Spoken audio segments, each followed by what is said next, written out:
he left this earth, and that was his legacy, and that was him. And I think it was very hard to just tear down the bakery because that's what he left. This is gonna hurt. It's time for the Suffering Podcast. The fabric of a neighborhood is not in the government or the location, but in the people that live there. They take on the responsibility to make their surroundings something special, feeling a sense of responsibility and ownership in every smile that walks down the street. The struggle for people is to keep the authenticity of the neighborhood. Very few places in the world are able to maintain that hometown feel, losing their identity by becoming something they're not. Through hard work and perseverance, success comes, even when you're not looking for it. Navigating uncharted waters to stay true to the initial vision, becoming a legendary success story on the lips of the community. I'm Kevin Donaldson here with Mike Failace, and on this episode of the Suffering Podcast, we welcome Mary Sciarrone to discuss the suffering of Cake Boss.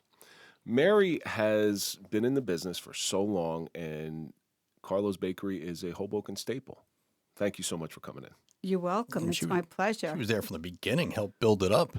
Yes. You know, we have class, and then there's us. Ass. There's something.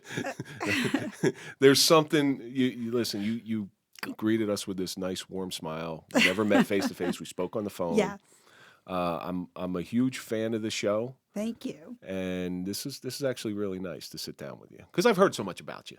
We have Thank you. I've seen so much about her. I've seen it all on TV. I never really got the chance to meet her. We have that odd connection, as we do with most of our guests, through Mike DePalma. And Yes. listen, he's such a wonderful man. Love Mike DePalma. Before we get into anything, let's give a big shout out to our marquee sponsor. That's Toyota of Hackensack. We don't trust anybody, but we do trust them. So if you're looking for a car, go to toyotahackensack.com and let them find you a car. So Mary, each week, before we get into anything about your life and the business and Carlo's Bakery and your fame, we take a question every week from our audience. This week's question comes from Sally Q, and it says, what is the hardest business decision that you ever had to make? I'm sure, in a business like Carlo's Bakery, there's some things that aren't really popular. Yes. Well, I think one of the hardest decisions that we had to make as a family was redoing the bakery because when we first bought it from Shoning's, it was Shoning's Bakery, we redid it, and it was really, our parents, that was like their dream and their passion, and they really decorated it, and it was their, idea, and that came to life for them. And that was their vision of it. And then when, we had to redo it because it needed to be redone badly. Different location? No, same location. Okay. But it was just it was like their dream in there, and the way because, our dad had passed away, and that was just the way that he wanted it.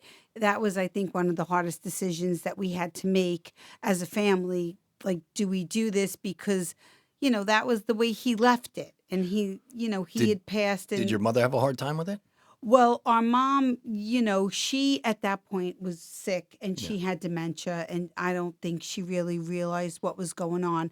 I think that she did see it before she passed, and she was very happy and she was pleased. And I think that, when we did take down one of the walls, my dad's best friend did write in it, congratulations and good luck, Mary and Buddy. So that was actually nice that we did get to see that. It was, very sentimental, but she was pleased. So that was another thing that was good. The difficulty in doing that, was that, I'm trying to put myself in your shoes, was that your idea of maybe kind of squashing your father's dream? Because again, it was your father wanted to. I think it was a little bit because that's the way he left this earth, and that was his legacy, and that was him. And I think it was very hard to just tear down the bakery because that's what he left. And he really, he had a little bakery, which was right next door to Fiore's on Adams Street. It was 412 Adams. And then, like, he was like, oh, I'm going to buy this big bakery, like, on Washington Street, and you guys are all going to come work for us. And, you're going to all quit your jobs and, quit school and finish school and work at the bakery. And we were like, oh, okay. And it was like his dream and his vision, and that's how he left it, and that's what he wanted us all to be there together. What a beautiful thing. And and then it was like, okay, well, but so it was like, because then after the show, like, there was so, like, those long lines and so many people, like, it was like thousands of people would come a day, and the bakery just was like crying, like it was like literally falling apart and needed to be done. And we did do the right thing, but it was just very hard. It was it's like when someone older passes away and they always had that chair that they sat in. Yeah. It would be like throwing out that chair. Yeah. Like, gee, but it was his chair. It's down the line. So I had a dog that passed away. Yeah. I still have her favorite toy, and she's been gone now for 3 years. I'll never get rid of that toy. Yeah. Both of my dogs passed away, and my dog used to carry around a Curious George doll all the time. Still have it sitting up on a shelf. So, Mike, what do you think? I listen. We've talked about it before. I think leaving law enforcement. When the time came to leave law enforcement, I wasn't ready to go, but it was a decision that I had to make. It wasn't the way you wanted to go out. I had no walkouts, no celebrations, no party. It was just went to work one night and it was done the next day. So it really wasn't no fanfare. Not that I was looking for it, but for me, I'm going to piggyback on your answer because obviously leaving law enforcement was very difficult. But Mike and I, when we started this show, we started it in my basement, and Mike would come in, say hi to my kids, pet my dog, say hi to my wife, and we go downstairs and bring in some random stranger into our house, some of them not really upstanding individuals in society, but that was our home. Yeah. And when it was time that we were growing, and when it was time to make this what it is, what you see today, it was really hard. And I didn't take down that studio till about 4 months after that we had been recording in here. And when I took it down, I was almost in tears taking down. These curtains were very similar curtains in downstairs. And I'm taking off the curtains and the flags. And it was really difficult for me to do that. That was the hardest business. I knew I had to do it, just like you. You had to do it. Yeah. Your business was growing. You had to do what you had to do, but there's a piece in you. I got a little sentimentality in me. Yeah. And that was really tough. I'm sure it wasn't too tough for your kids. No, they got their playroom back. He took up half their playroom to build a studio. I get a decent sized house, so they got plenty of stuff. And they for 2 hours on Saturday they couldn't play their video games or do anything down there. So listen, it is what it is. But I still keep a little area. Yeah. But I got to record stuff.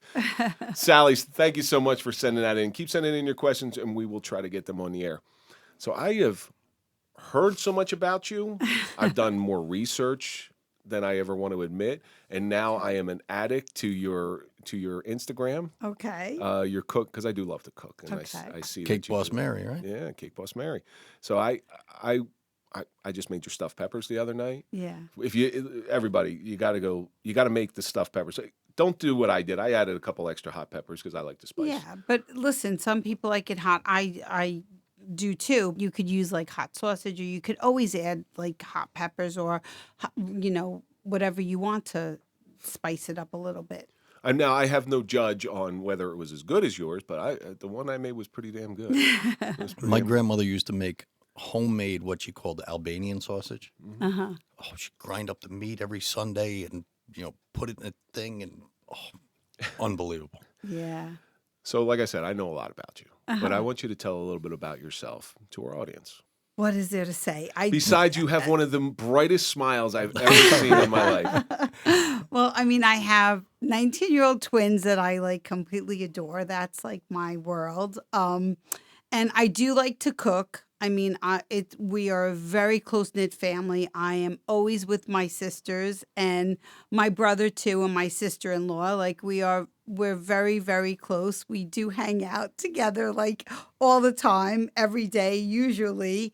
And we do like to cook. We do like to spend time together. And What else can I say? Like, everything is about family and about my kids. The cooking, is it like the whole family gets together? Well, Because you know what? Like, honestly, like, we usually on the weekends will go, like, Sundays, we'll go to my brother's house. Like, Sundays, if I call my brother and I'll say to him, because he does work a lot and he does, like he'll travel a lot, like, a little bit, like, to go to the different bakeries in different locations. And he does have, a lot of business in Vegas. So he does travel. And it's a little bit annoying to go to Vegas because of the time difference. Yeah. So you get tired, the 3 hours, to make up, it's a lot. So if we call him and we'll say, oh, buddy, what are you doing? Do you want to come over? He just automatically, like, he calls me Big M. That's my nickname because I eat like literally like everything. Like I love to eat. So he calls me Big M. That's what he's like, Big M, just come to my house. He's like, I'm just so tired. So that's what his famous line is, just come over. And his wife will always say, do you want to come over? We have a family group text, like, I think there's 28 of us in the family. So, like, we'll text each other, like, whatever is going on. That sounds exhausting. And the phone will be bing, bing, bing. Yeah. So you'll see some people leaving the conversation, like, I guess if someone's studying, then we'll just re-add you in. Like, if you leave the conversation, we just re-add you in. So we have a group text, like, every day. We just keep texting each other, like, whatever is going on. So in 28 people, something's going on with someone. So we'll just text you. And we do. We have a family. And if you're busy, by the time you catch up to it, you're about 300 texts behind. And there was something that came up. It's not a family text, but it is a family text with our group from group therapy. And you see something late and you have a good answer for it, but you're already so far behind the conversation. Like, so it's just like that's really us. But like, if you don't go to Buddy's house, like you'll come to my house or my sister Lisa's house and we will cook together. Like, I'll say, all right, well, do you want to eat over? And we'll either eat at my house or my sister Lisa's house. And now like my brother has a pool and we all have a shore house together. So we have a shore house together. So it's big enough where we all sleep. You could sleep. You're never there. Are you all there together? Yeah, you could sleep 24 people. I was going to say, if there's 28 people on a text thread. You could sleep 24 people there. Like in each room, there's like 2 king-size beds. Like you can't fit much of anything else, but you could fit 2 beds. That is unlike any other shore house I've ever seen or been involved in. Yeah, but when we were young, we'd had 24 people in a shore house. Exactly. But there was 2 rooms. They were sleeping on the floors. And 1 twin bed. Yeah. So we're very close to family. We do cook together. We do eat together a lot, and we do spend a lot of time Holidays together. must be a riot cooking. I do Thanksgiving. That's my holiday. So I cook every Thanksgiving, and my brother does Christmas. And Christmas Eve, we really don't celebrate Christmas Eve. Can you imagine being a guest at their house, world famous bakers, world famous cooks, and you're the bar, the expectation level has got to be so high, so you have to bring it every holiday. Can you imagine that? Oh, forget it. And we just have a really good time. Like we're all together, we're happy. Listen, sometimes do we argue with each other? Yeah, but we make up right away. Yeah. The sibling fights. Well, is that something that's carried over from your parents? Because it sounds like from what you said earlier, it sounds like they started Carlo's Bakery to keep the family together. Some people just get an RV or a shore house, but your father decided to start a bakery. Yeah, he did. And if we do argue, like if I'm mad at one of my sisters, like I would call my brother and I'd be like, could you believe? And he'd be like, really? He's like, you're going to talk to her. So just like call her and just make up. Like he's like kind of like the sense of reasoning. And like he kind of just, even though he's the youngest. Actually, he's the baby, like in the family. And there's 3 girls? 4 girls. 4 girls and Buddy. And then Buddy. Okay. Yeah. So he's the baby, and he's kind of like the voice of reasoning, and he's kind of like the glue that holds everything together. First of all, hold on a second. So he has 4 older sisters. Yes. His high school experience must have been wonderful. Goodness. Yes. He was, he was, yeah. And we used to like kind of boss him around a little bit. And he was just like, he was a really good boy. And he really is still like, So good. if we ever get a chance to talk to Buddy, I don't care what kind of a baker you are. I don't give a crap about that. I want to hear about your high school experience Yeah. with 4 older sisters. Yes. I'm a lot older than him. So I was probably out of high school. Yeah, I was out of high school when he was in high school. So he went to high school. My youngest, I'm the middle child. So I'm like dead in the middle. You're third? Yeah. Yeah. There's 2 Do older my research on you. and 2 younger. So I was out of high school and Buddy was in high school. And he went to high school, my younger sister. So they were in high school together. Could you imagine getting that first girlfriend? Oh, Bringing her yeah. home. I'm gonna bring my girlfriend home to meet everybody. You got 4 angry sisters standing there, eyeing her up and down. Yeah. But again, you probably having that. I don't have any sisters. Okay. You were probably able to school him on the proper way to treat a lady. Support for the Suffering Podcast is brought to you by Manscaped, who's the best in men's below-the-waist grooming. Their products are precision-engineered tools for your family jewels. Manscaped Performance Package is the ultimate men's hygiene bundle. Inside the package, you'll find the Lawnmower 4.0, Weed Whacker Ear, Nose, Hair Trimmer, and the Crop Preserver Ball Deodorant. And we also got the Crop Reviver Ball Toner. This thing is a life changer. Along with that, boxer briefs. I'm going to tell you what, these are like high quality boxer briefs, and this is no joke. I'm not saying this just because Manscaped sent it to us. These are nice. My boys are going to be quite happy in there. You can't tell Kevin's wearing them under the table right now. And we also have a nice travel package. Join over 8 million men worldwide who trust Manscaped with this exclusive offer just for you. 20% off and free worldwide shipping with the code TSP at manscaped.com. Jesus Christ, that's a lot of balls. Yeah. Which helped him. Yes. And he was very good with all of his sisters. Like, we would say to him, oh, like, ride your bike and go to, like, 7-Eleven and get us, like, a bag of potato chips. Or in the morning, there was, like, a place, Harry's Corner on Route 46. We'd say, go get us an egg sandwich. And he did. Like, he would ride his bike and go do whatever we told him to do. Like, when he was a young kid. He was your gopher. He Yeah, did. exactly. He was he was That's what the youngest child always does. he was a good boy. He was a good boy. And good boys usually turn out to be good men. And he's a good husband to his wife, and he's a great dad, and he's really a good guy. I'm not just saying that. Yeah. He's a good, like, if you go to his house and you're like, if we don't have dessert, we're like, all right, buddy, we're like, what are we gonna do? And he's like, all right, well, like, do you want like chocolate chip cookies? And he'll make them, or like one of his kids will start baking. It's never go out to shop right and get some exactly. cookies. Yeah, like, all right, well, what do you want? Like, and he'll start baking, or like one of his kids are like good bakers too. Well, did you learn? They really did you are. learn your skills from? Well, I mean, that was a bakery, but culinary expertise. But when we were younger, it was different. When we were younger and our dad was there, like, we were taught that we ran the front of the house, and like my brother was put in the back. Like, we weren't allowed like to even lift a pan. Like, back in those days, like, the boys catered to us, like, all the guys, like, it was different. That's old school. That's old school very Italian. old school. So we weren't. Did your mother handle the money? Yes. See, that's That- super old school. Yes, it was old school. And we were just allowed in the front. So we didn't learn the back of the bakery. So I didn't learn. Like, listen, I've seen them make pastries 100 times. I've seen them decorate cakes and do that. But I wouldn't, if you like came in and put a gun to my head, I couldn't decorate a cake. I could tell you what's wrong with the cake, but I couldn't. I could make a pastry because I've seen it done, and those skills, I kind of like, the blood is running through my veins. I guess it's in me.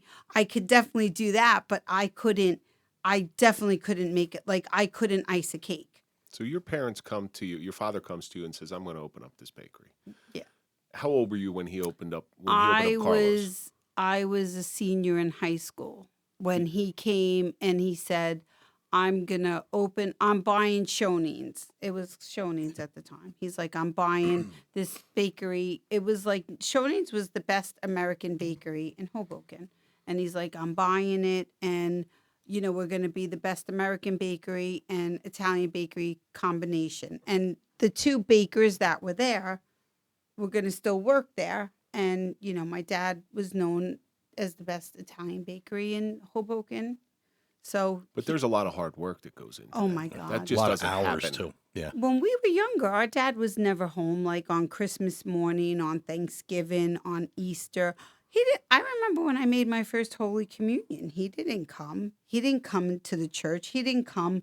Like, he was late for my party. Did you understand that, though, at that age? No, I was devastated. I didn't understand that till years later, because he was working. He was making everyone else's communion cakes, like, because he was busy.